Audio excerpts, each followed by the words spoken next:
Okay, well, welcome. Thanks for joining me here today for the ribbon cutting of the new ER renovation project completion here at Titusville Area Hospital. I'd like to thank the board of directors for their support over the last several years. This project started in August 2019 and just finished up in March 2021, so it was about a 20-month project. Cost the organization about $2 million in total between architecture, engineering, construction, and all the variety of new equipment we spent. So about a $2 million investment into the ER on behalf of the patients of our community. Going back prior to 2019, August 2019, we'd been talking about this and thinking about this ER project renovation for quite some time.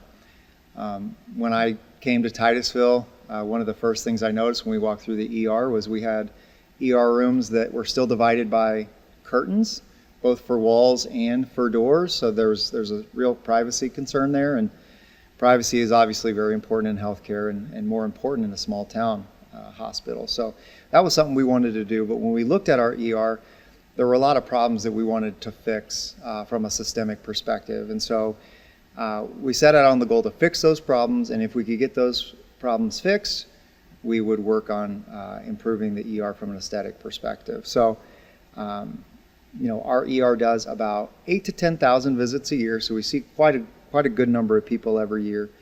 And thanks to the leadership of Brenda Burnett and Kim Combs, we made all kinds of improvements leading up to the point that allowed us to do the renovation project. So our patient satisfaction has improved, our door-to-doc times, our post-discharge follow-up phone calls that were implemented, our left without being seen last month was about 0.32%, where the Medicare average is 2%. So we're just a fraction of what the average hospital is.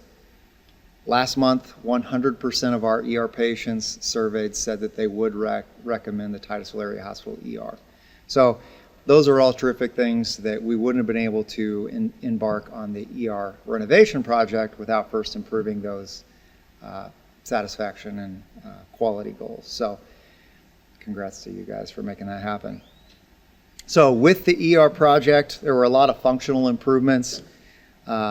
We now have all private rooms. We got rid of the curtains. We went from 6 exam rooms to 7 exam rooms.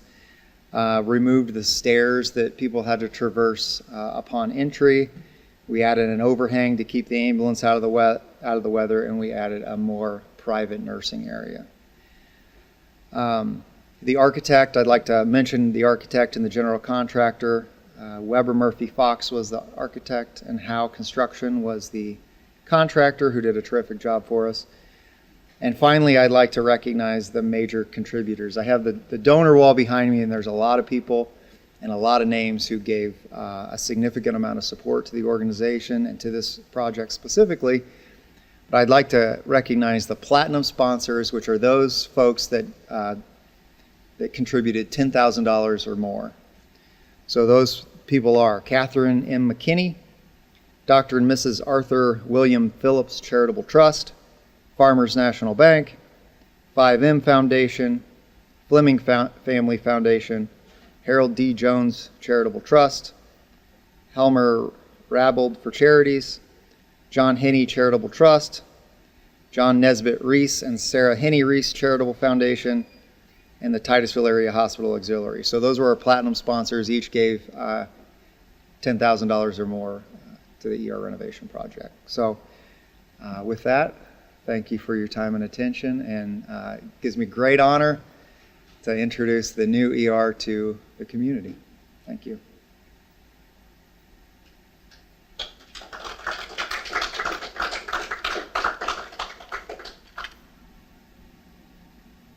Kelly, are you going to count so we know when to slice? Okay. Ready? 1, 2, 3. Yay. All right.